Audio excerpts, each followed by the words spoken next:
Hi, welcome back to Guessagaingaming. So today we're in Watch Dogs Legion in Bethnal Green, which may not be an area that strikes a chord with many of you, but if I tell you it's quite near Whitechapel, which is a more well-known area of East London, where Jack the Ripper used to do his thing, then that might give you more of an idea. Anyway, today's video is just a short video about something that's come up in the UK, but it's in gaming news.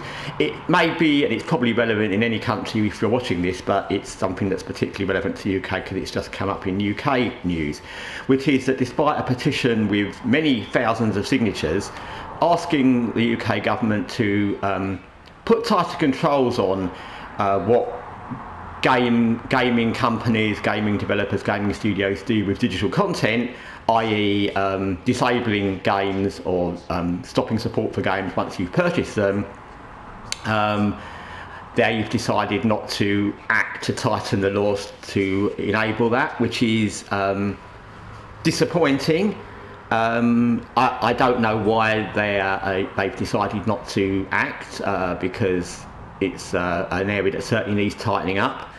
There's certainly no other industry where you can buy something and the people who sell you the product can just decide to not bother either continuing support for it or just disable the game once they decide they're not making enough money. And live service games really seriously depend on goodwill from the developers and the studios, and some other games do as well.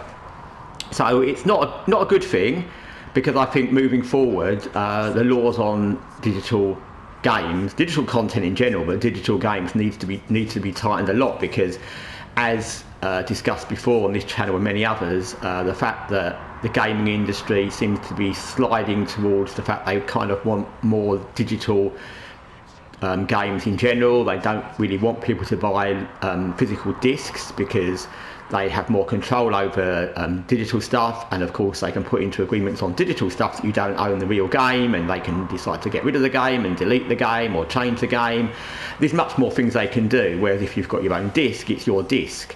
So I think it's an area that needs to be examined in general, digital content. I think it's going to get worse and worse for gamers in the future. So the fact that the UK government has decided not to strengthen laws now, where it would help if games are disabled or support stops for games, I don't think that's helpful or useful. I'm sure that the petition will start again and there'll be new pushes for that, but in the meantime, as I said, it's not good news for the UK. And like I said, I don't know what country you're watching for if you're watching this, but it's probably similar in most countries. If it's not, then if you've got stronger laws, then good.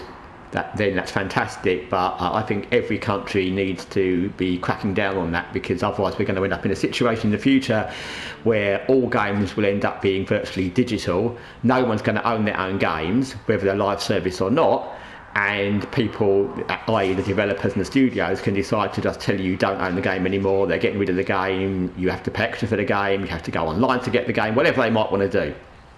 So, not good news, but anyway, mostly things in gaming are generally not good news nowadays, apparently. Anyway, thanks for watching Guessagaingaming. Till next time, take care for now.